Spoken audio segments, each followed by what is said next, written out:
The first Ballari, opinion of when course, the moment the word is Ballari is told to anybody, you'll first thing think of mining and yeah. all the sordid stories of 2009 and 10 and etc.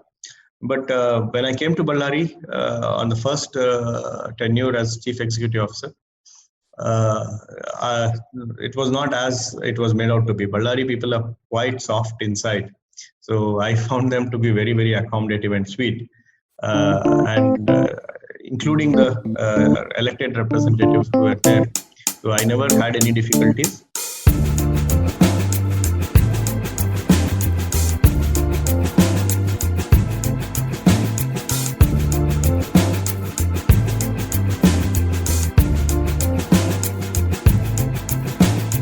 Hello everyone and welcome to Matugate.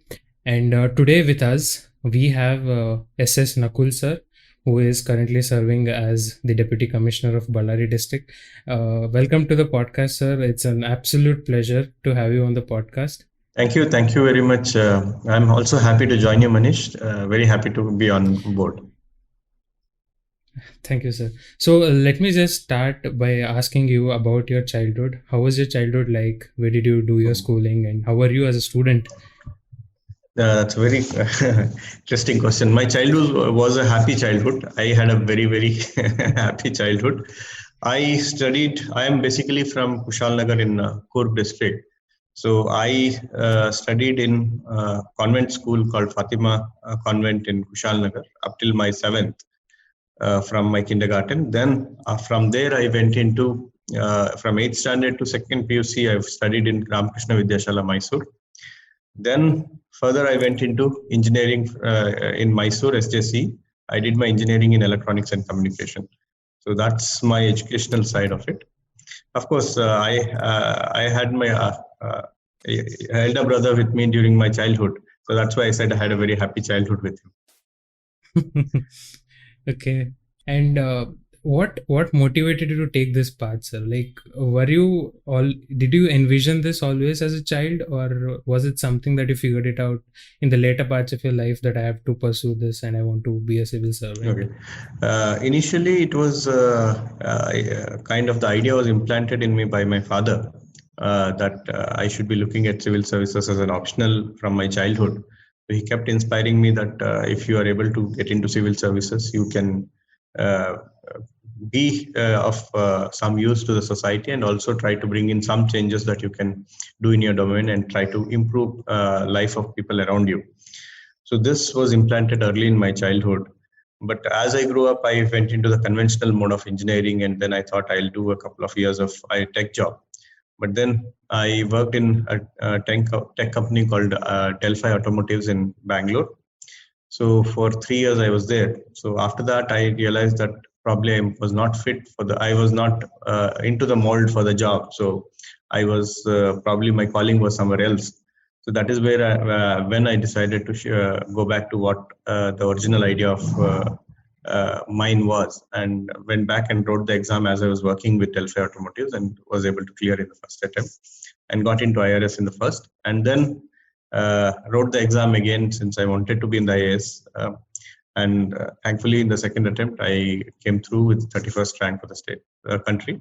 So that helped me get into IAS. And like I said, UPSC is like one of the toughest exams in the country to crack, and every year a lot of aspirants come through to crack this exam. So, what are your tips and strategies for such aspirants?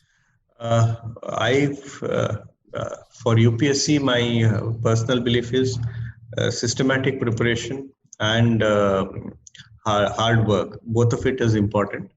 So probably I am not in the league of people who believe that we should study about 12 hours or 14 hours a day. I believe in studying 4 to 5 hours or maximum of 6 hours with proper systematic preparation and proper content reading. So that will actually help you get through into the exams much easier with much lesser arduous way of working about it, and that would be the smarter way of looking at it. Recently, there was an event in Ballari when there was a IS training. We had a interaction with aspirants. So many of the speakers told that you'll have to study hard and you have to miss your probably movies and stop going out with friends, etc. So I was not answering that question, but I was asked by the audience. One of the students stood up and asked, "Why you not answering?" So then I said, I probably might upset them, but because my suggestion to you is study well, study hard. But once you have done with your studies for the day, go out, play a game, or probably watch a movie, catch up with your friends, do whatever. That way you'll be refreshed and probably you'll be more attentive when you read the next day. So I believe in reading crisply for a short period of time and also having other interests which will then generally keep you afresh for the next day of reading. And IAS training is, some of the most interesting experiences. It's exciting, it's fulfilling. And what was your IAS training like? And can you share with us some of the best moments that you had in your training period? Yep. So IAS training typically has three parts to it. The first one is the foundation course, wherein all the services, IPS, foreign service, and sometimes depending on the number of recruitees that year, including Indian Revenue Service, IRS will also join in for the training. So that is the first 3 months of time when there'll be interaction between services, and that is the most fun part, because that will have a lot of activities which basically are planned to ensure that the candidate is able to understand various cultures of the country. So there's something called the India Day, the multiple cultural events. So it's a very, very colorful period of training. So foundation course typically is a lot of fun, frolic, and we've had wonderful time. There's also something called the Bharat Darshan. So there's a paid trip that is taken out by the government where you're supposed to go for about 21 days across the country. It will be all arranged. So you'll be broken into smaller groups. Then you'll be having multiple treks, and the entire atmosphere of Mussoorie is what captures your mind and kind of refreshes you once you have cleared the exam. So the place of the Mussoorie itself, the academy where it is located, is a wonderful campus on the edge of the peak, and beautiful sceneries all around. And of course, the fresh recruitees who join us and we do the training together, they all add up to the flavor of the whole training. So there's everything, including horse riding to having how to have a formal dinner, etc. And we are supposed to also even pick up a hobby. So interestingly, I picked up my hobby as cooking at that time, and I still do that as a part-time thing. So that is the first round of training, foundation. Then the next round of training is the phase 1 training, where only the IAS trainees will be, they're called the officer trainees, OTs. They remain in the academy, and the rest go back to their respective academies. So the IAS OTs continue with their training, and that is for about 6 to 7 months. That will be a classroom training, basically orienting what kind of systems are there, administrative systems, the legal angles. And for people who are getting into a different state, the language classes will also be held. So once this phase 1 is over, then you go back to the district, and you are allotted to the state, the state where you have to go back to your work. So I was, thankfully, I was allotted to Karnataka, which was my home state also. So from there on, we join the districts, where a senior IAS officer would be the collector generally, and we train under them, and we are called the IAS probationers. So there we train under various sections of the office and various departments, etc. And by the fag end of that district training, we start having independent charges. So this is the only period of time when an IAS officer will work as a village accountant, a revenue staff, and PD, Panchayat Development Officer, and all the cutting edge levels in the state, and then Tahsildar and Assistant Commissioner, Executive Officer, etc. I was in Gulbarga. I was also married by that time. So I had a wonderful time. Both me and my wife, we kept moving around, seeing places in Gulbarga, and I had a wonderful DC also who was very supportive and trained me well. So that is the next phase, and the last phase is when you come back to the academy, which is called the phase 2. The phase 1, the district, and then district training, and then the phase 2. Phase 2 is when all the probationers come back to the academy, and then they share what they've learned in each of the districts. So that way, there's a evenness of experience across. So everybody tells us what they've learned in the districts, what is the pros and cons of the systems of that state, etc. So it's more of a amalgamative exercise where all the learnings are kind of shared with each other, and mutual learning takes place. And then after that, we are assigned, we are again posted back to the state, and we start our careers as full-time officers. And what was your first posting, sir? My first posting was as Tumkur Assistant Commissioner. It was quite a hectic place, a lot of people coming around, and it was one of the most, since it is closer to Bangalore, land values are very high, huge number of cases, large number of transactions on land happening, so a lot of technical processing to be done. So it was quite an experience as a first posting itself. And how was your experience in Ballari? Like, what was your first thought when you had when you came into Ballari, and what were the certain challenges that you had to face? And thoughts as in the first time or the second time?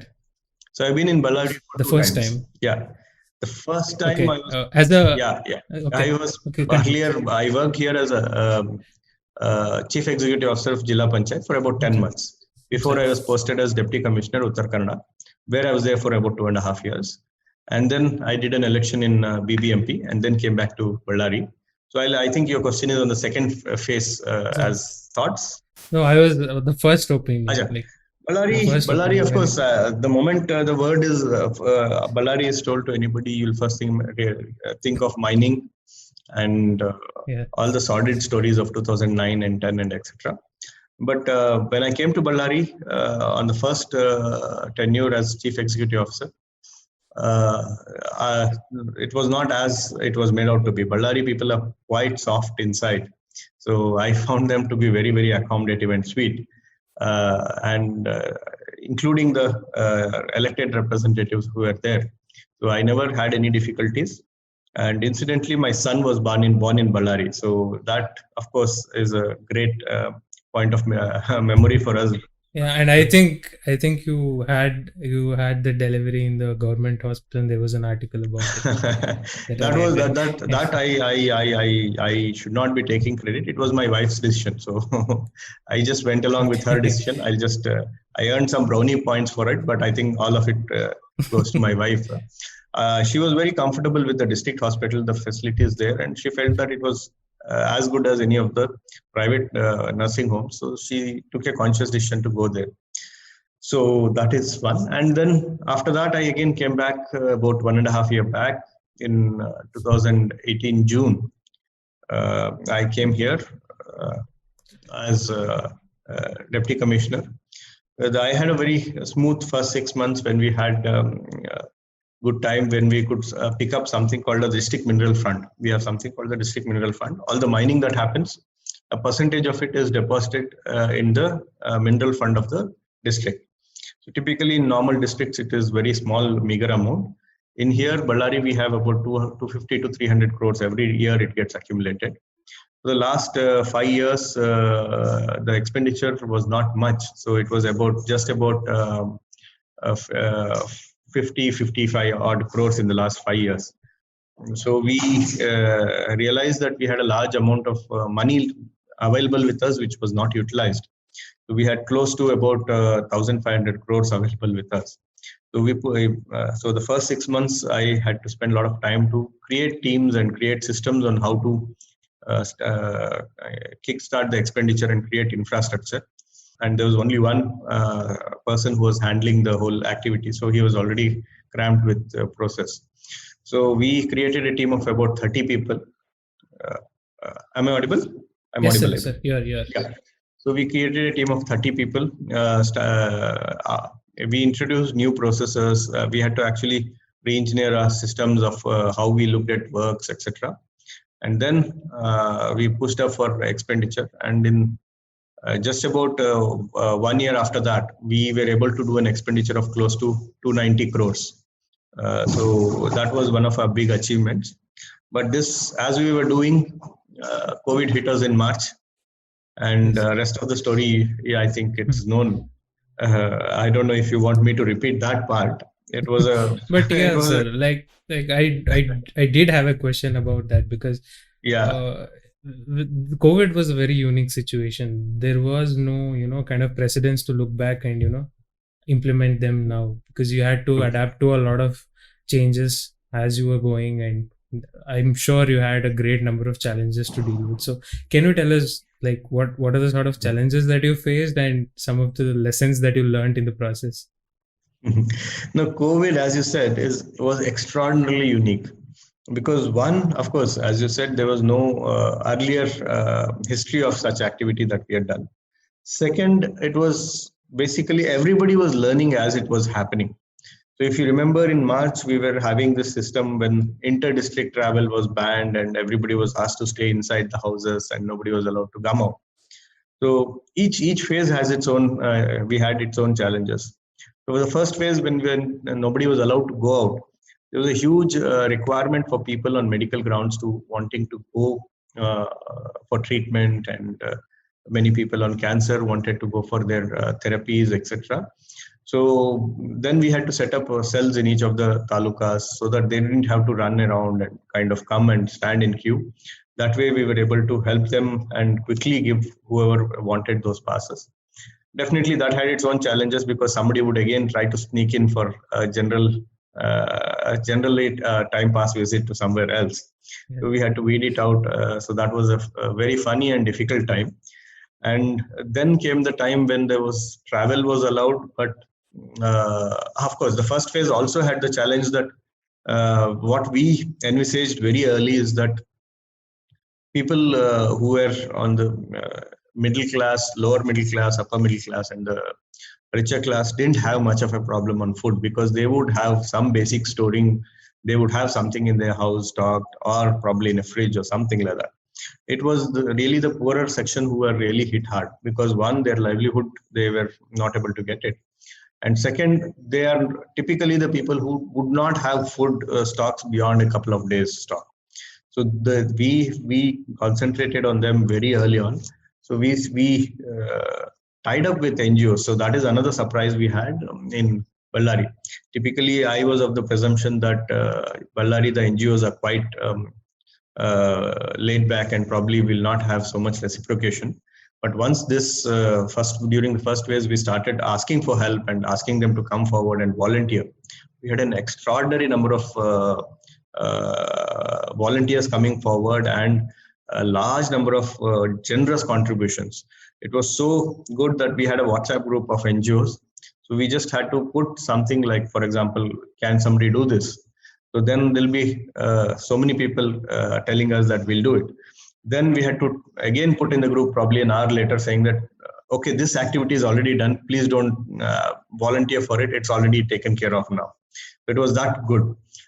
So that was the first phase. And the second phase, of course, once the lockdown slowly started opening up, then we had this people again having problem because work was not,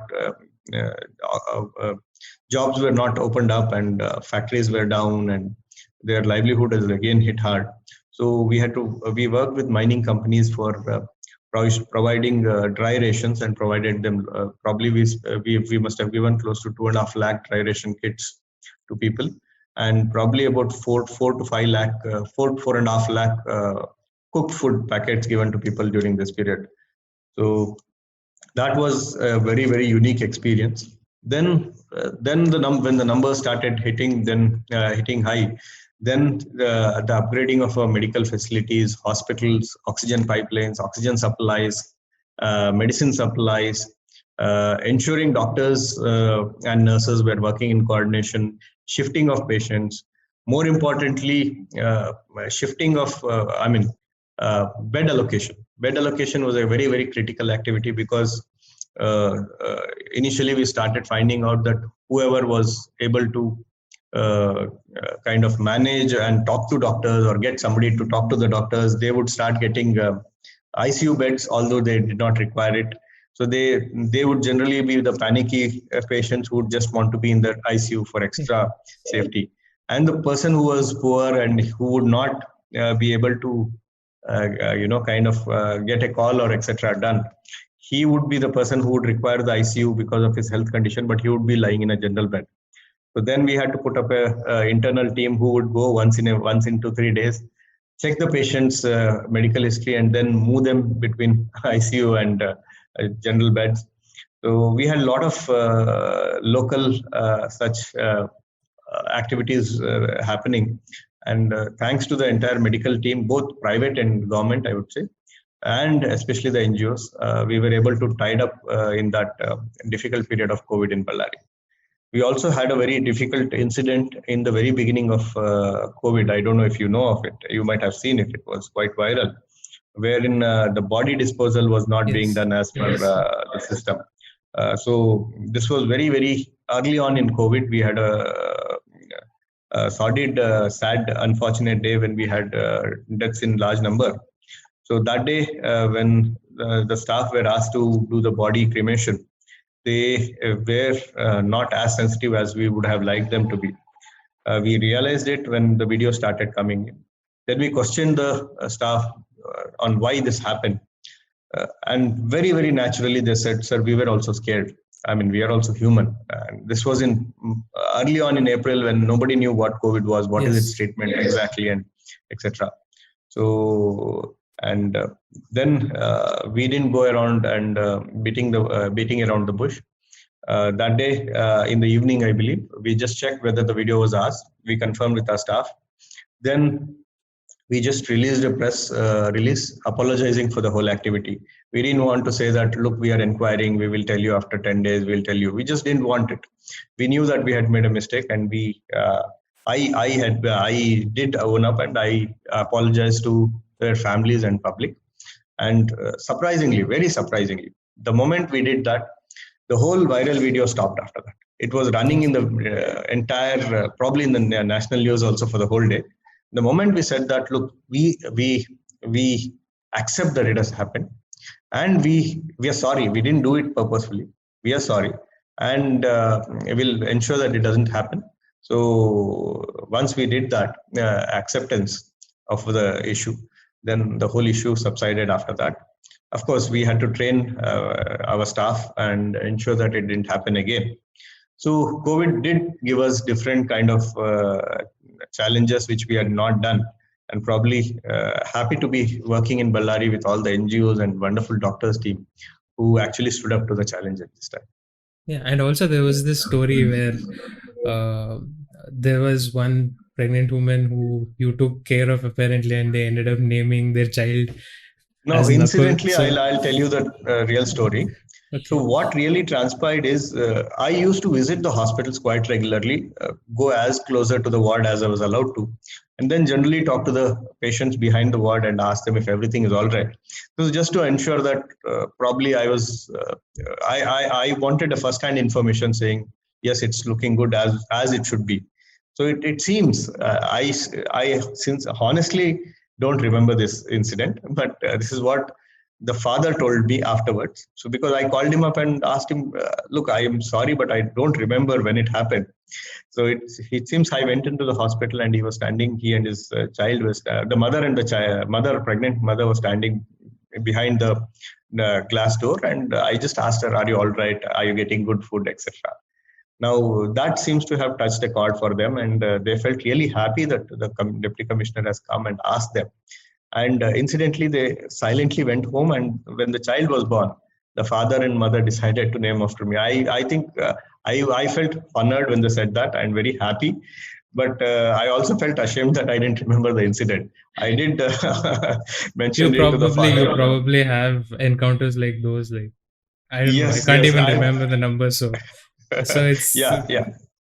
And that kind of shows, what kind of an administrator you are, because on the one hand, you have this unfortunate event and it's exemplary how you handled it, and then you get this kind of story. So which just goes to prove how good of an administrator you are. And I would congratulate you for your new appointment as private secretary to the Nirmala Sitharaman under Ministry of Corporate Affairs, I believe. So can you just tell us what sort of roles and responsibilities you will have to assume in that position? So basically, a private secretary to the ministry in union government liaises between the ministry and the minister.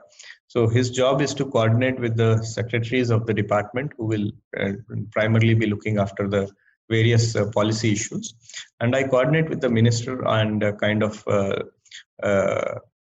ensure that whatever the secretaries have sent the files, etc., they're kind of explained to the minister and elaborate it, and then take the concurrence or clearance or rejection or whatever it is on file.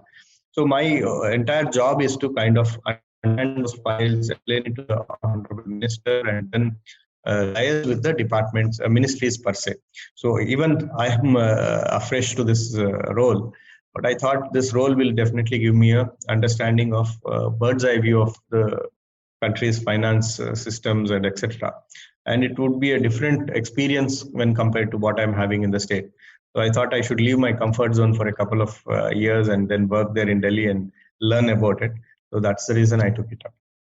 And I'm sure I'll see a lot of you, because I am studying company secretary course, so it's got a lot to do with company law and stuff. So yeah, it's got only to do with Companies Act and IBPS, etc. Yeah, thinking about your job, like with every job comes part where you kind of don't like that part, but it comes with the job, so you have to carry on with it. And then there's the part which kind of makes you feel this is why I do this job. It makes it all worthwhile. So what is that part to you which makes it all worthwhile? So I'll answer the first question in the same order that you asked.